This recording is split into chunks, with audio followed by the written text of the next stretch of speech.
আসসালামু আলাইকুম। আজকে আমি কথা বলবো আমাদের প্রিয় ভাই হাদির বিষয়ে। তো আপনারা ইতিমধ্যে জানেন হাদি ভাই কিন্তু এই দুনিয়াতে নেই, না ফেরার দেশে চলে গেছে অনেক আগেই। তো তার বিচারটা নিয়ে অনেক বেশি গাফিলতি হচ্ছে, আমরা কিন্তু দেখছি নেট দুনিয়ায়। তো এই বিষয়টা আসলেও কিন্তু অনেক কষ্টকর একটা বিষয় আমি মনে করি। কারণ হাদি ভাই এমন একটি মানুষ ছিল যে সাধারণ মানুষের কথা ভাবতো, এবং যারা দিনমজুরি তাদের কথাও কিন্তু সে প্রচুর পরিমাণে ভাবতো। তো হাদি ভাই এমন একটি মানুষ ছিল কখনো কিন্তু নিজের কথা ভাবেনি, অন্যের কথাই সে বেশি ভাবছে। তো সুতরাং আপনাদের একটা কথাই বলবো, হাদির ভাইয়ের যে বিচারটা সেটা আপনারা তাড়াতাড়ি করলেই আমার মনে হয় ভালো হয়। দেশের মানুষ কিন্তু সবাই জানে যে হাদি কেমন মানুষ ছিল। হাদি এমন একটি মানুষ ছিল কখনো কিন্তু নিজের কথা ভাবেনি, সবসময় অন্যের বিষয়টা নিয়ে সে নাড়াচাড়া করতো, এবং আমাদের দেশটাকে সোনার দেশ হিসাবে হাদি কিন্তু গড়তে চেয়েছিল। তো আজকে কিন্তু হাদি ভাই নাই। আমরা একটা জিনিস লক্ষ্য করি যে পৃথিবীতে ভালো মানুষের কিন্তু জায়গা নেই। এই ভালো মানুষ যারা হবে অকালে কিন্তু তাদেরকে প্রাণটা দিতে হবে।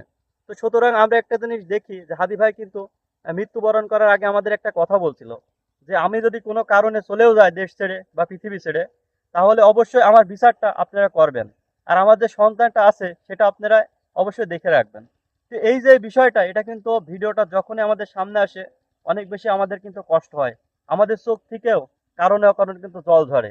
তো এই বিষয়টা কিন্তু অনেকেই মানে ছোট্ট একটা ক্ষুদ্র একটা জিনিস মনে করে। আর আমাদের দেশের প্রশাসন এমন একটি জিনিস, তো সুতরাং আমরা প্রশাসনিক যে ভাইরা আছেন তাদেরকে আমি একটা কথাই বলবো, ভাই আপনারা অন্তত হাদির বিষয়টা নিয়ে একটু নাড়াচাড়া করেন। কেননা হাদি কিন্তু আমার আপনার ভাই। তো সুতরাং আমরা বাংলাদেশে আছি, আমরা চাই সুস্থভাবে আমাদের ভাইয়ের বিচারটা যেন হয়। যারা এমন কাজ করেছে অন্যায়ভাবে হাদিকে পৃথিবী ছাড়তে বাধ্য করেছে, তাদের বিষয়টা অবশ্যই আপনাদের মাথায় রাখতে হবে। কারণ হাদি শুধু একজনের কথা ভাবি নাই কিন্তু, হাদি এমন একটি পার্সন যে সবার কথা ভেবেছে, সবার কথা ভেবেই কিন্তু সে কাজ করেছে। আর এই যে আমাদের সোনার বাংলাদেশ, এখানে কিন্তু সে ভালো ভালো উদ্যোগ নিয়ে অনেক কিছু কাজ করেছে, আমরা নেট দুনিয়ায় ইতিমধ্যে দেখছি।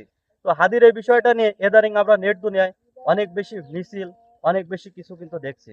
তো এই যে বিষয়টা, এটা কিন্তু সবাইকে মাথায় রেখেই মূলত আমাদের কাজ করতে হবে। আর হাদির যে বিচারটা, এটা অবশ্যই খুব তাড়াতাড়ি একটা সমাধান করার কিন্তু প্রয়োজন। আর যে অন্যায় করেছে তার অবশ্যই শাস্তি পাওয়া কিন্তু প্রয়োজন, না হলে বারবার কিন্তু মানুষ এই একই অন্যায় করবে। আর আমাদের বাংলাদেশটা হচ্ছে এমন, অন্যায় করলে তাকে কিন্তু মাথায় করে রাখা হয়, অথচ যারা ভালো মানুষ তাদের কিন্তু কখনোই ওভাবে মূল্যায়ন করে না। এমন একটি দেশে আমরা বসবাস করি। তো সুতরাং আপনাদের একটা কথাই বলবো, হাদি ভাইকে যারা অন্যায়ভাবে দুনিয়া ছাড়ালো, তাদেরকে অবশ্যই আইনের আওতায় আনা হবে। তাদের অবশ্যই ভালো একটা সুস্থ বিচারের ব্যবস্থা করতে হবে আমাদের। কারণ এমন ভাবে যদি আমরা বসে থাকি, নেক্সট টাইমে হাদির মতন আর অসংখ্য ভাইয়ের কিন্তু এই দুনিয়া ছাড়তে হবে। তো সুতরাং আমাদের একটা কথা মাথায় রাখতে হবে, হাদি যে পরিমাণ ভালো মানুষ ছিল, অমন লক্ষ্য হাদি কিন্তু আমাদের মাঝে এখনো আছে। তো সুতরাং তাদেরও কিন্তু জীবনের অনেক সংকটে আছে আমি মনে করি।